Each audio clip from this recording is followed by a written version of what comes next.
Oh. Yeah. Wow.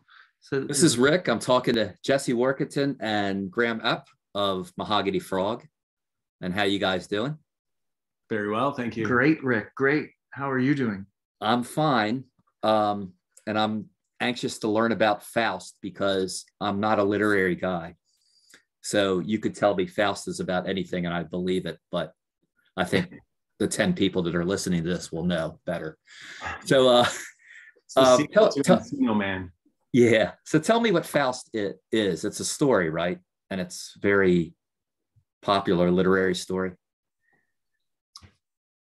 I don't know how popular it is these days, but a lot of people seem to know it. It's a I don't know how old it is. Hundreds of years old, possibly. Yeah. 1700s or something like that.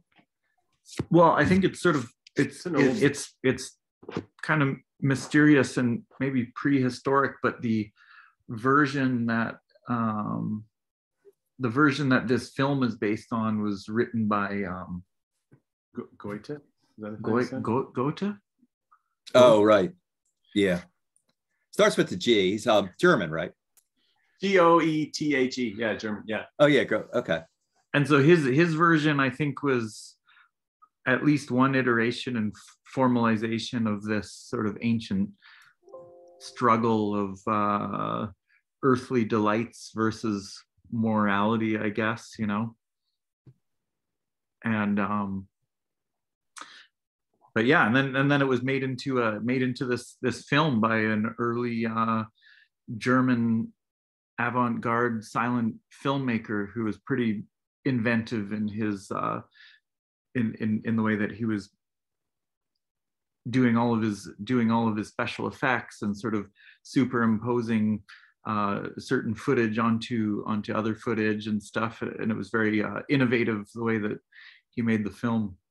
It's viewed as being a very important film, you know, and it's actually like it's very, very cool to watch. Like it is great, and it's like have you seen Nosferatu? Okay, yeah. So this was a year or two after that, I think. Check it out. It's Graham's kids.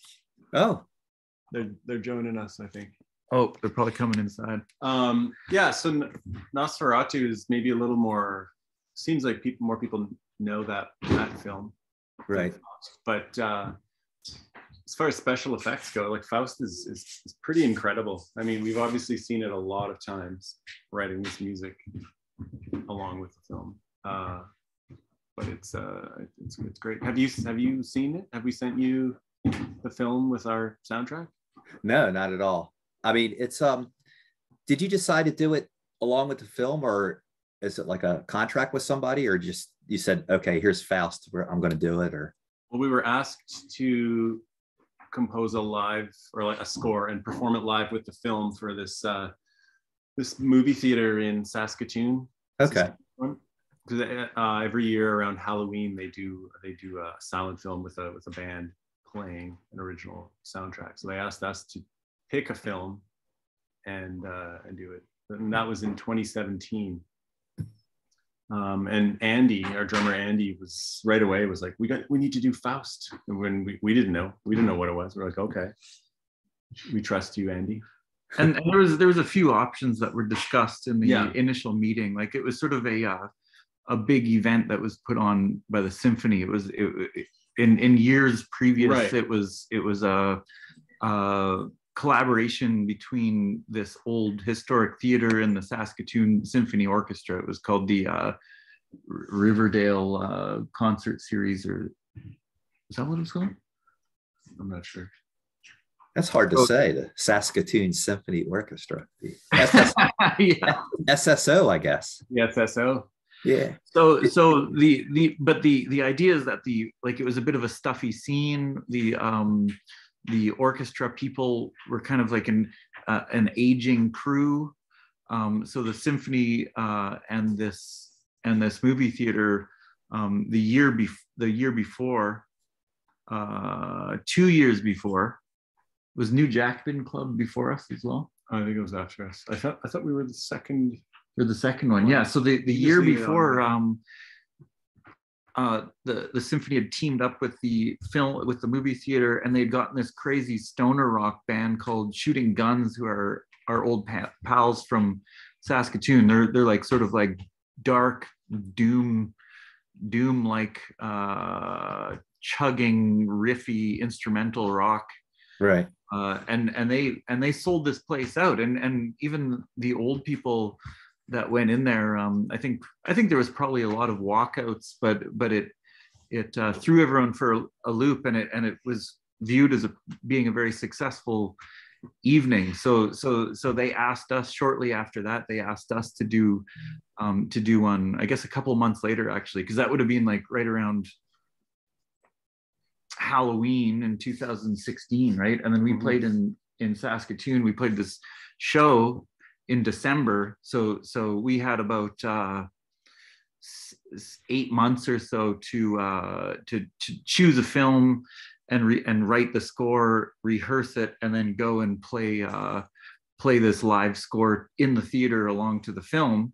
And we decided, you know, for all that work that we were putting into it, that it would make more sense to see if other movie theaters might be interested as well. So the idea was that Saskatoon kind of got the premiere of this little tour that we put together, and then we ended up playing these other cities, Edmonton, Calgary, and then we came back to Winnipeg. And in each city we played like in a big old theater, and did it live, and we recorded all of those performances and tried to just document the whole thing as best we could, because it was a pile of work. I mean, we were probably going at it pretty solid for at least 4 or 5 months, like practicing multiple times a week for a really long time.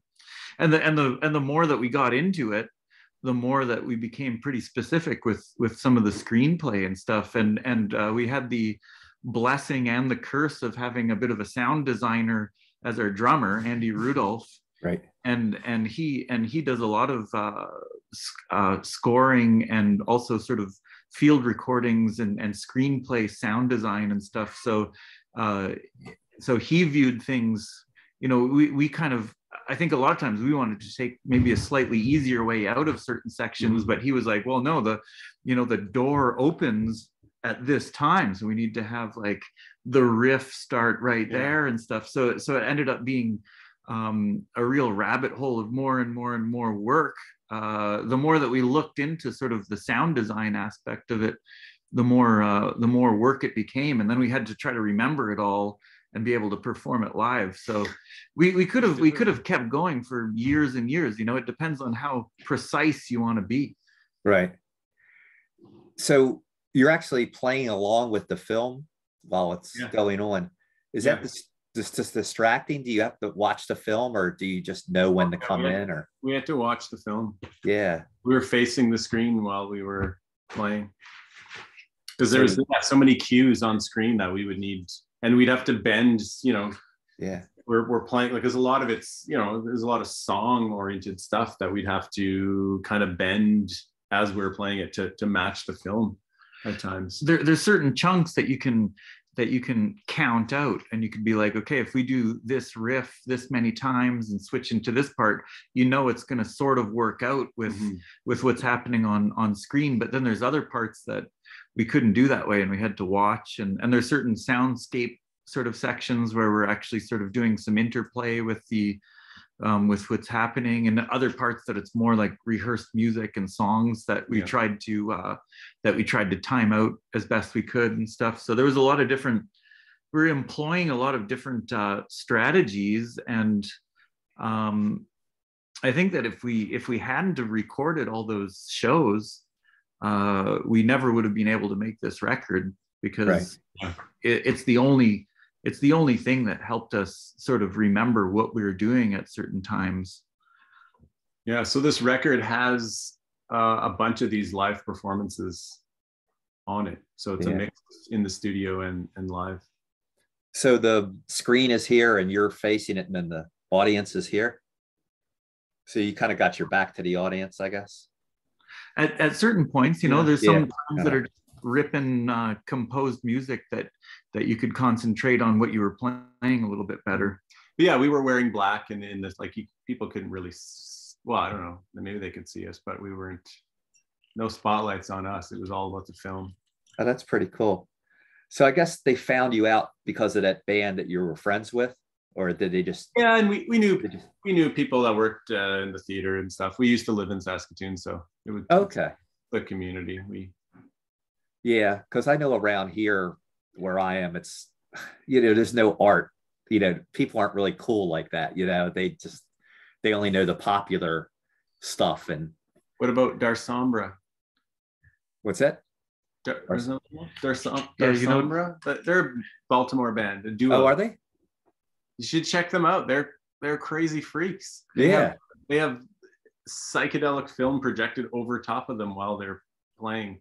I have to do that. I have to look into that. Darsombra. Yeah. Okay. They came from Winnipeg. We played with them here in Winnipeg years ago. Okay. I gotta remember that. We'll send you. Mike Potter knows who they are. Right. Yeah. I gotta get a hold of him again. So to do that. So you did Electric Universe kind of like while all this was going on. I guess you did Faust, and then you did Electric Universe, and then decided to release this. And yeah, it's a lot of stuff going on. Like, we'd been working on Electric Universe, at least doing all the demo tracks for it for a few years already. Like, we'd been pre-recording all our sort of foundation tracks and trying to map everything out. Yeah. For some of these songs that we'd been working on for some time, and then we got this, and then we kind of, just as we were trying to put that record together, we got this offer to do this show, and then book those other shows too to make it sort of worth our while. So I think Faust stretched out the Electric Universe process quite a bit. And then as soon as we were done Electric Universe, we did some touring. I mean, we didn't release Electric Universe for some time after it was already done, basically. But we did a little bit of touring and started working on Faust right away too. We got a grant, got a grant from the Canadian government to help us put the studio version out. But I mean, the plan was always to be able to make a recording that you could watch the film at the same time, right? Because so our whole plan was to try to take the sections that we recorded from those live shows, and then take all of this funding that we got and replace all of these sections in the studio, so that we didn't fuck up as much. Yeah. and it sounded better, which is exactly what we did. But in the end, it made more sense to actually keep some of those live chunks too. So the whole thing ended up being an amalgamation of studio recordings along with certain sections of the live recordings. And there's parts where we weave numerous live recordings in with each other, with studio overdubs, and the whole thing is a bit of a sound collage. It took a lot of work, and then it's all timed out to the full film. And then we edited. Basically, we chose which chunks we wanted to put on a double record, and we edited it down into an album version. And so for whoever's buying the record, and it's sort of a secret, but you're saying no one's going to listen to this, so but we're offering the file, and we'll send it to you too, but you can watch the film along to the full studio soundtrack recording, as well as the album version, which is about half an hour shorter. We basically edited it out, like a lot of the screenplay sections that wouldn't make a lot of sense if you weren't watching the film along with it. So the film's like almost like 145 or 2 hours or something, or is it not that long? Yeah, it's somewhere in there. It's like 2 hours. Yeah. Yeah. That's a lot of music. There's a lot of work. Yeah. So is this something where you normally do it, where you two guys work on it and then the band gets in, or did everybody chip in? Or we were there were certain things, like I remember when we first started, I think Andy and I had the first like official Faust rehearsal together. We're like, okay, we need to write. We got to start writing. Like we knew time was ticking. Yeah. And I think we kind of came up with the main theme, the main chord progression, and we worked on that melody together. And then as it went, all four of us in the studio, we would kind of just work on ideas together and fit them in, see what would fit, what kind of a feel do we need for this scene, that scene. And then I know there was a spot in the about 3/4 way through the film, or no, just in the beginning of the second half, where it's very light. There's like a 15-20 minute scene of just like people running around in the garden. It's like a love scene and stuff like that. And it was difficult. We didn't know what to do. And I remember for that, I remember bringing just a bunch of stuff that I've just been working on for the last couple of years, just like chord progressions and melodies. And then we just kind of incorporated those into it. A lot of it was sort of desperate. Yeah. Like there was a lot of damage control more than it was sort of like, here we are, an inspired unit, you know, like Graham's bringing in ideas from all over the place. Andy was really contributing quite a bit of crazy licks and things that he had worked on. My role a lot of times was to try to figure out ways to put it together and write sort of certain types of textures and counter melodies and stuff on top. And I think it was a real challenge for all of us, though. You know, a lot of stressful writing of notes. Yeah. Trying to figure out, like, trying to remember how many times we're doing certain things, and then right when we thought that we had it, that we were through with it, right when we thought it was like, okay, that was like, finally we get this thing done. We record it on the shows that we played, decent recordings. Like we had an engineer that traveled with us, so we had pretty good recordings of everything. And then it was kind of like, and then we applied for these grants and we got a pile of money, and it was like, oh shit, we have to actually go back in. Yeah. Right. We have to go back in and make it all better and actually like really finalize some of this stuff. So then in the next, basically year and a half, we had to perfect certain parts. We had to write more melodies on top of certain sections to make them work. You know, like when you're just trying to pull it off for a live performance, you can do something that is sort of half baked for a minute or two, but like it doesn't really fly if it's an important part on an album. So, and there were sections too that I felt were never really fully realized or like kind of unfinished. And then and then even like in the studio, I remember just kind of fretting about some of these parts, like, and we were almost done the record, and it was still like, oh, some of these parts just aren't done, they're not finished, and not working. And it was kind of like our last, like we had like 2 or 3 sessions very late, and then it all just kind of came together, and I'm really happy about like that first song. A decision of the flower, it was a kind of a single that we put before the album came out, and that was one of those songs that just wasn't finished, and then it came together very late in the game. Yeah, I just can't get my arms around the fact that you're getting money to do this, you know, because in the US it doesn't happen that way. You know? Well, it's funny, like, it's we didn't get anything. Us personally, we get zero. We have to spend it all. We get we like of our complete budget, the grant pays for 75%. We still got to come up with 25% of all of this, and even then it's like we're not getting paid for writing this music, for working on this music. It's all going to like people that work as creative in the creative industry. We got money to pay for recording it. We got money to pay for videos, for marketing, you know, that kind of stuff. So we don't see a dime. In fact, we have to pay. But I mean, it's great. It got it done. If we wouldn't have got that grant, yeah, we might not have really put this record out the way that we did anyway. Yeah, my second job's with the homeless place, and we get a grant, so we got to spend it on that, whatever it is, even if we don't need to. You know, it's like, okay, we got to spend this by this date, or we got to give it back. Yeah, and it's kind of weird like that.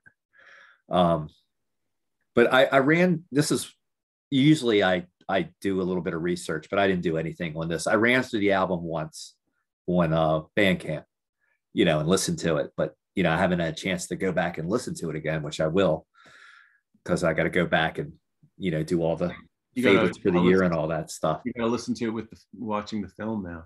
Yeah, I will. I really like it though. It's just different than, you know, it's just different than listening to an album, you know, of songs. It's, you know, it's like a story, you know, so it's really cool like that.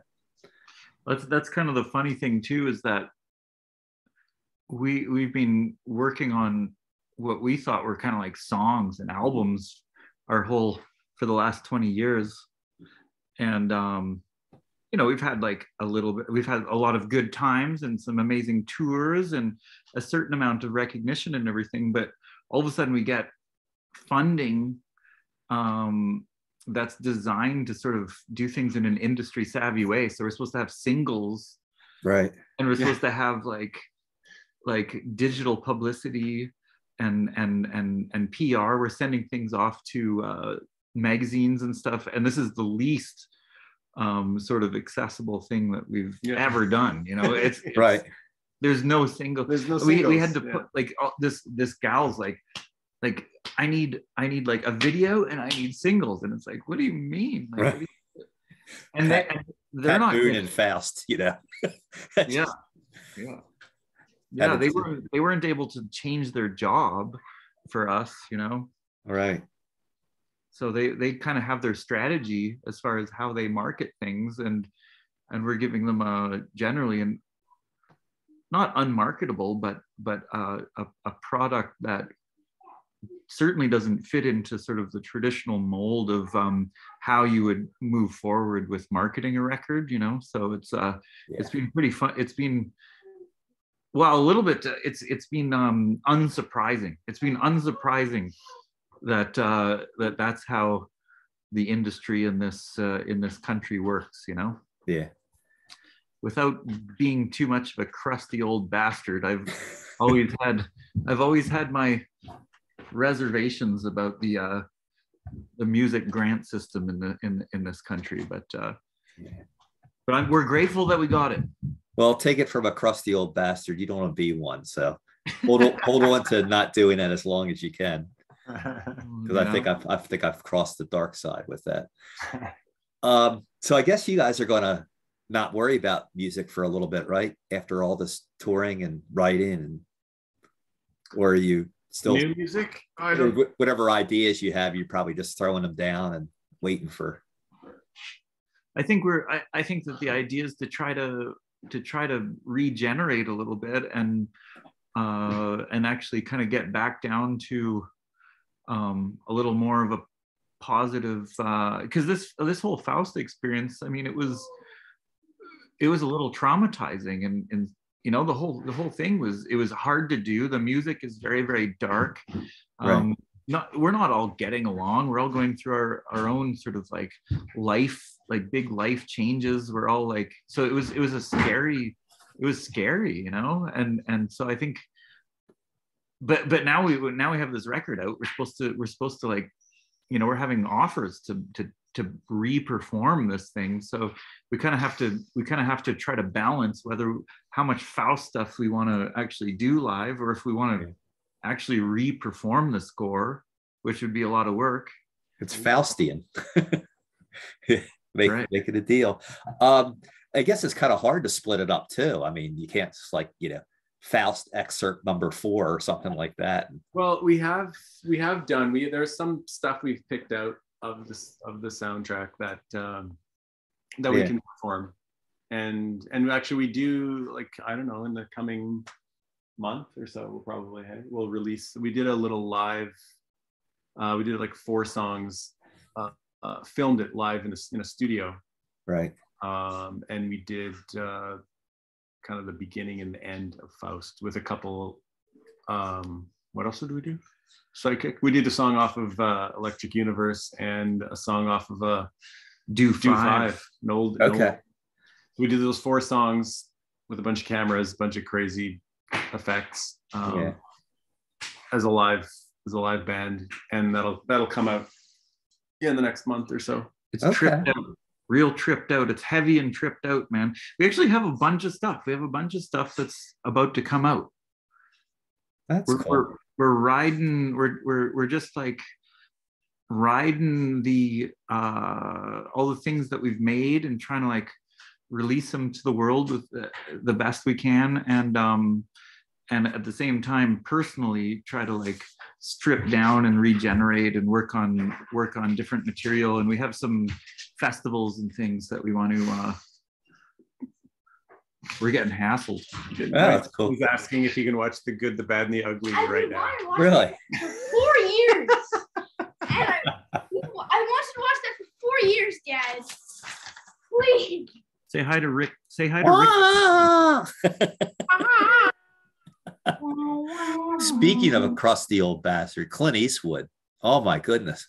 He's like 93 and he's like, ultra conservative and lives in California. And he's like, he's like the man. So. He's America. He's America in a wrinkly old nut sack. All in one package. Well, I just want to. I want to go to one of the shows and just heckle and just go Faust. Play Faust. That's right. That would be really cool. Now, have you guys ever thought about putting any lyrics in your songs? Like, there's lyrics to almost all the songs. Ever? Oh, you just hum them in back, or you just don't sing them. Right. Exactly. Yeah, like they say when you have like a rest. I remember I saw Bent Knee once, and the drummer didn't play a note, but he sat there because he was part of the band and he wrote the tune. But it was a 6-minute song, but he didn't play at all. He just sat there with his drumsticks. And so, they say the rests are just as important, right, as the notes in music, which you don't. Actually, people think there's only 4 of us in the band, but we have like a symphony orchestra. Yeah, they're just backstage drinking the free beers that we don't get. We've got a choir in the wings. Well, I've seen you guys play. You got loops and all kinds of shit going on. So, it's a lot of stuff to absorb. But yeah, it's not really a vocal band. I mean, you guys have your own stuff that you do with that anyway. We'll see. Yeah, we're trying to figure a bunch of things out, I mean, Scott, our bass player, who you've met a few times. Yeah. He's no longer with us. Oh, okay. He's alive. He's alive. Right. He's just not in the band. Yeah, well, I see him on Facebook. He's got I guess they're married. He's with Jade, I guess. Jade, yeah. Yeah, that's right.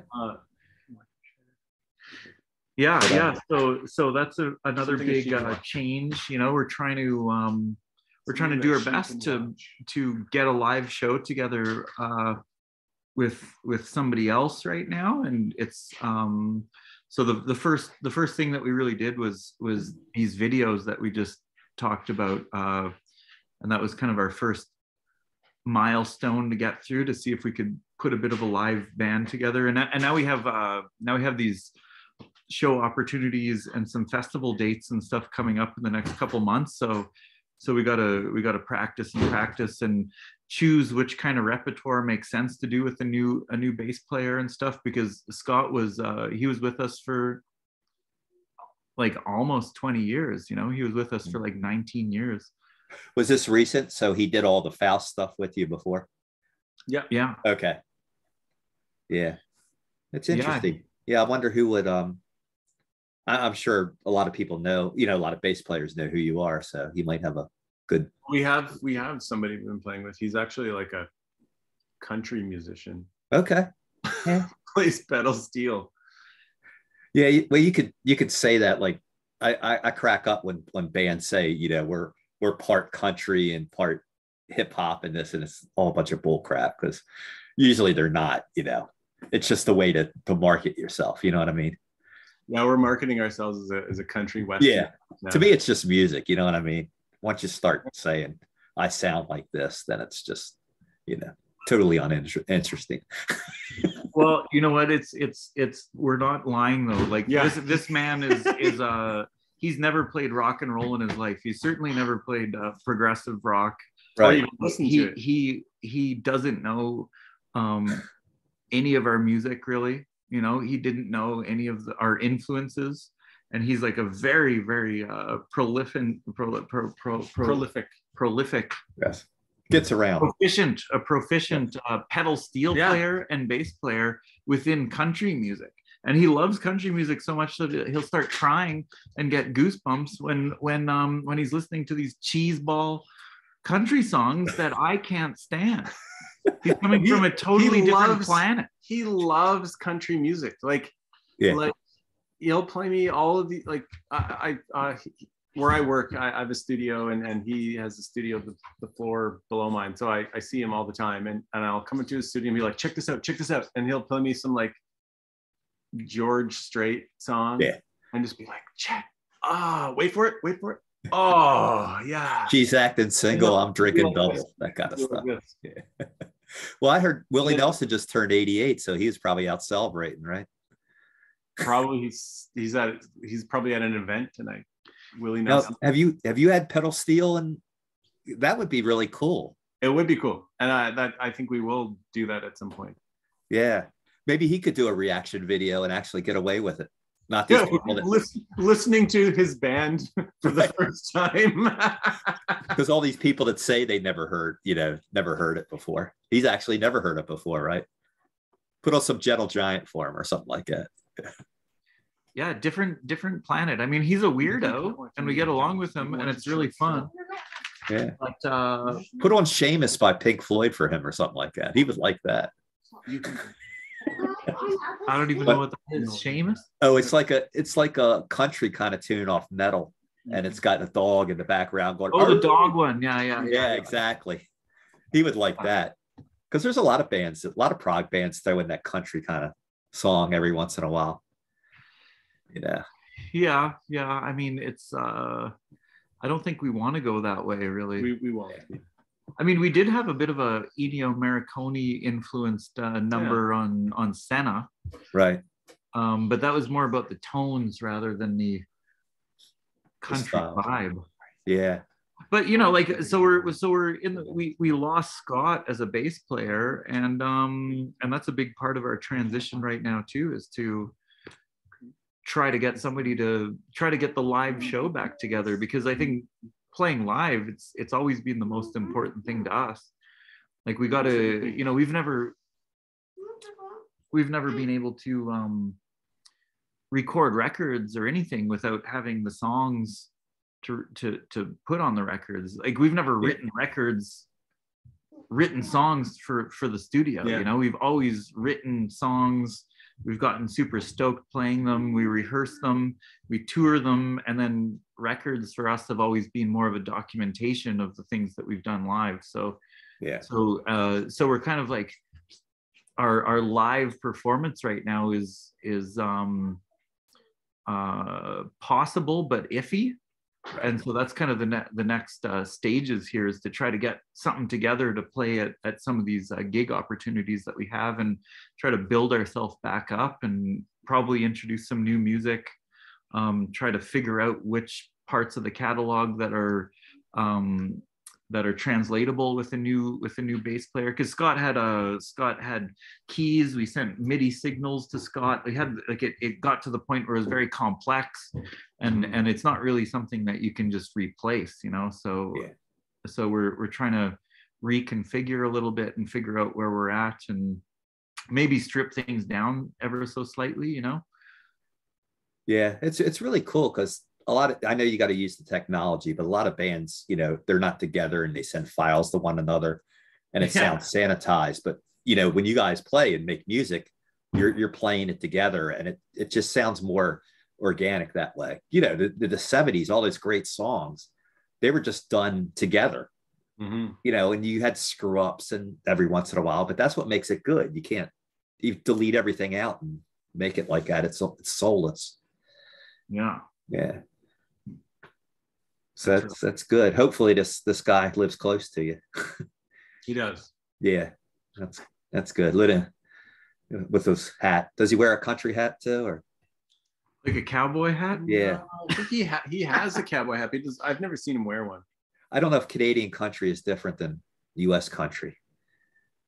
You know, Canadian country is sort of based on Yeah. U.S. country. Like people here in Winnipeg, they'll sing with a southern drawl kind of thing. okay.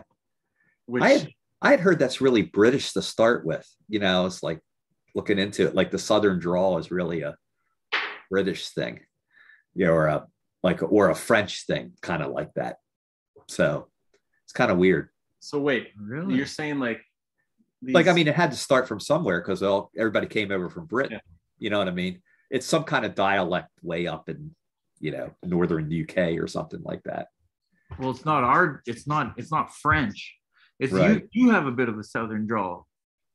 Well, I guess I have a Balmer accent, so Baltimore. So Yeah. it's weird. You can't really see it yourself, you know, but other people tell you look like somebody or you sound like somebody. Yeah. And I was like, okay. So Because it doesn't matter what you think; it's what everybody else thinks. Do we have an accent to you? Do we sound weird? Well, you have that. Well, you have the Midwest hockey O, you know, the Midwesterners, you know, the Wisconsiners and the, you know, Minnesotans. They have that too. Like, you know, offense. I was a big hockey fan when I grew up. You know, not so much now. offense versus offense. Right. Is that what you're saying? Offense. Yeah. You know, because I grew up watching, you know, hockey games and everything back when all the players were Canadian. Mm-hmm. You know, now you've got the Europeans and you got the Americans. And, yeah. I mean, you'd have the occasional Finn back then, but now you've got all kinds of Scandinavians, you know. That's right. Scandalous Scandinavian. Scandalous, yes. They used to be very what's the word I'm trying to think of? Not real tough, but now they're, you know, they had that reputation of being more finesse. But now it's kind of funny because I like that kind of style, even though I grew up watching the Flyers, because that was, you know, back on UHF TV. Yeah. I don't know if you guys remember that UHF. That was like, I remember the film with Weird Al Yankovic. oh yeah, he's a national treasure. Yeah. Yeah.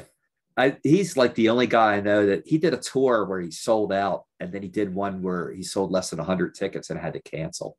So it's like people are so hot and cold about that sort of thing, you know, whether he's the flavor of the month. Well, let me get back to this so we can wrap it up, at least, you know, this part of it. So so that's good. So you guys got stuff coming out that's like little live stuff that's, yeah, some weird tripped out videos coming out, and The recordings are nice and hot. They're pretty ripping. what's it like, Faust Lives Again, or how do you Faust Live, or what are we calling it? I don't know. Do we even have a name for it? Live and Dangerous, or I mean, yeah. I don't know if we'd be doing them all at the same time. It's probably like half an hour, almost 25 minutes or so of sort of like a live show, except the way that it's filmed is done by my neighbor and our good friend Colby Richardson, and he's a bit of a video artist, and he's obsessed with outdated and obsolete equipment. I don't know if you saw our video for Cube. We released it maybe about a year ago, or a year and a little while ago. yeah, And it was and Epileptic seizure induced. right. That was on Bandcamp, I think, too. Yeah, when you click on it. yeah. So that's the dude that made this stuff, and it's not black and white like that, but it's he's using some of the same tactics, but they're all manipulated live while we were playing. He was using sort of all this old video editing you know, hardwired big chunks of 90s equipment and stuff that he was manipulating while we're playing. So you can't, it's not like you can see the whites of our eyes in these videos or anything. You mostly just, well, no, there's parts where you can recognize what's happening. Yeah. Cube with a big U. That's what I always. With an umlaut. That's right. Yeah. Does it? No. No, it doesn't have No, I think it's just the big U. Then you have the one song, it's just the parentheses, I think, too, right? I could never figure that out. Sundog. Sundog, yeah. Yeah, the long one, right? That's like the 18-minute one, I think, at the end. Yeah. It's not a prog rock epic. It's more of a, well, an introspective psychedelic journey. It's like this and then like this, isn't it? I think it's, yeah, it goes all the way up and all the way down. Yeah. Well, no, it's kind of a up. It's kind of an up and then trip out. Right. And then an up and then down. Yeah. There's two ups and downs. Sort of like life. So that's the second one's the midlife crisis. Yeah. So you got diapers and then you're in diapers when you're old. Yeah. That's right. Yeah. And it all ends with just a unceremonious death and a kitten purring. It does have a kitten purring. It's true. Yeah. Better to burn out than to fade away. Another famous Canadian. Who said that again? Bryan Adams. Neil Young. Bryan Adams. Mike Reno. I heard that. The Loverboy guy. Oh. He did that song with Ann Wilson at Almost Paradise. And if you look at Mike Reno when he was with Loverboy and Mike Reno now, it's just really funny. He's got like the open shirt and he's like 230 pounds and, you know, all sweaty and everything.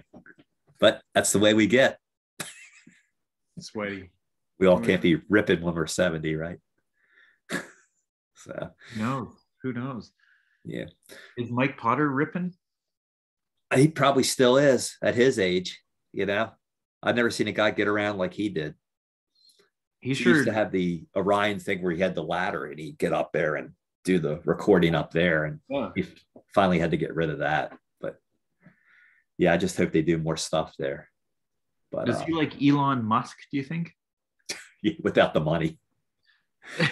No, does Mike Potter like Elon Musk as an astronomer, or does he detest Elon Musk, would you say? I'm not sure, because I haven't talked to him in such a long time. We should try to get Mike in on this chat right now. Yeah, can you phone him? I don't know where he is. Yeah. When's the last time you saw him? It's been a while. I think I talked to him online, but geez, it's probably been 2 or 3 years. You know, ever since he sold the studio. And they were going to have shows again, but I don't know what's going on with that. Oh, so, dang. We should. Yeah. Come back. We got to talk Musk then. Okay, I got to remember that. So, all right. Well, I'm going to wrap up the recording of this. So it's good talking to you guys. Always a pleasure. We won't look at another year to get on there. And well, once something comes out, you can, you know, I'll promote it. Sure. And you know, we should just tell people to so this record, yes, we're very glad that it's out, right? And then it's sort of like a two-piecer almost with Electric Universe. Like Electric Universe and Faust were sort of like a vomiting, a diuretic release of all of our well, both our passion and our terror and our misgivings of life. It was, I would say that it was sort of like a bit of a, both of those are sort of like torturous and dark, but also like celebrations of life, right. You know, but I think that now that they're all out, you know, we just want to try to make sure that people listen to them if they want, and we got like the video to send to people, which is sort of like well, you're saying no one's going to listen to this. It's a bit of a illegal. I'll make sure they do. Yeah. So Bandcamp and website and all that, is that the best place to get it? Bandcamp is where it's all happening. That's right. The best place to be. And our YouTube, like just there's links to our YouTube from there, and it's we'll keep putting out videos. We'll keep putting out clips of the film that are synced with certain parts, and yeah, we're happy that it's all out and that we can move on in our lives, for That's right. Christ's sake. Yeah, Yeah. it seemed like that's basically what our lives are, just like putting out these, like getting this music done and getting it over with, moving on. Yeah, maybe the next guy will be like Napoleon or something, or you can do something on him, or Sure. somebody back in the 1500s, or We'll Yeah. write an operetta. About the Norwegian Sami people. Have you heard of these people? The Inuit style, sort of like northern Norwegians. way up there. Yeah. And they came up with skiing basically. Okay. Is that what, Pathfinder. Have you ever seen that film Pathfinder from 1987? I've heard of it, but that's movies or something. Like I've seen like 30 movies in my life, I think. You're not a movie man. No, just you know, I like it when I watch it. You know, I just got to sit down and tie down and watch it. Is that where curling came from too, up there? I think curling's Scottish. Oh, probably so. I could see that. Yeah, with the kilts. Yeah. Seeing balls from behind. Yeah, Hard! that's true. I guess that's where the sweeping came from. That's right. Okay. Well, it's good talking to you guys. And until next time. Until next time. There you go.